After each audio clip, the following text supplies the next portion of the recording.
there are some forward-looking diagrams in the back of the room here, artist conception, looking into the future here. Do your diagrams here, do they show any future development that's going to be coming from this low-level bridge? Like traffic will now drop onto Water Street rather than going to 2nd Street and 7th Street. Are there going to be changes to the roadways that go on here, on these forward-looking diagrams here, so that people can comment on them?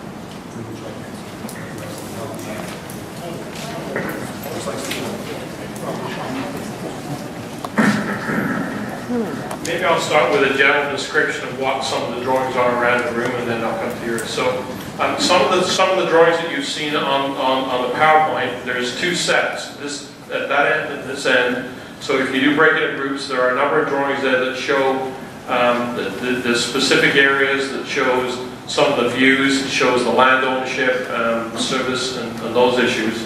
There are two drawings at the rear of the room that are work that was being worked up that deal with Lookout Point, and it shows some development concepts for Lookout Point. Those don't show the issue of the area around the bridge.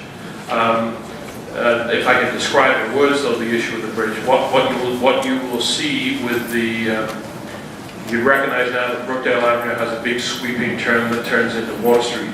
That when the bridge is now becoming active, that will be replaced by a four-way intersection, traffic lanes, and rerouting of some bike paths and some improvements to the bike paths in that particular area. So the bridge will land right on the waterfront, and you'll be able to turn east to go to Liberalized, to go to downtown. You will no longer necessarily have to go to the traffic circle to 7th Street in those areas. Those are not represented on drawings here, but I kind of described that in words. One of the concepts in the 2007 waterfront plan is that that will take up some of the space, that the bridge will take up some of the space that's currently used by the snow facility, snow management facility.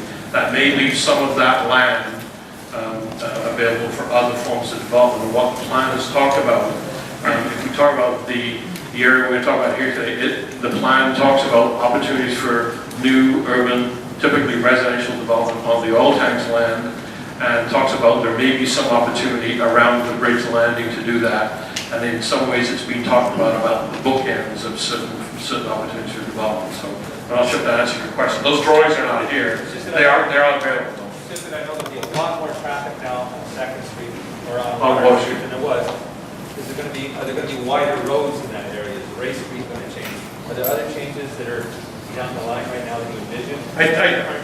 I really need the traffic engineer to tell you that, but I think there's no expectation that roadway change will somehow put Water Street in an overcapacity in terms of roadway capacity. There's lots of roadway capacity on Water Street. And it's expected, I think, that will then filter into the neighborhoods and into the downtown area. Less and less impact directly on Ray Street.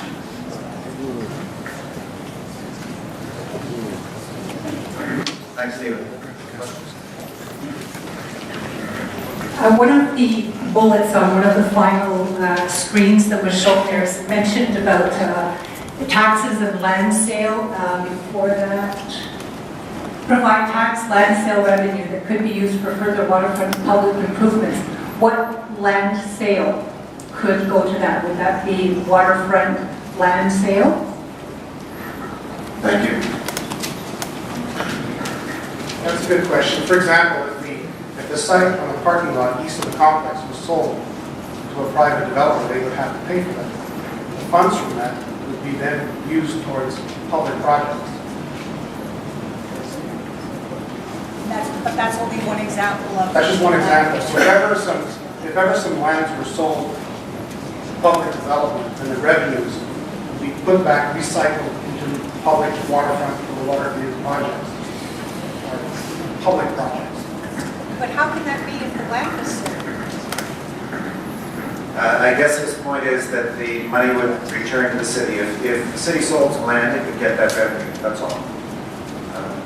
And then there would presumably be tax revenue if there was a development.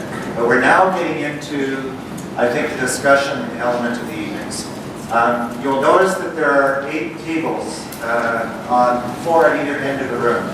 We would ask you to go to those tables. Before you go, I want you to meet the people who are on the Waterfront Development Committee. These are the people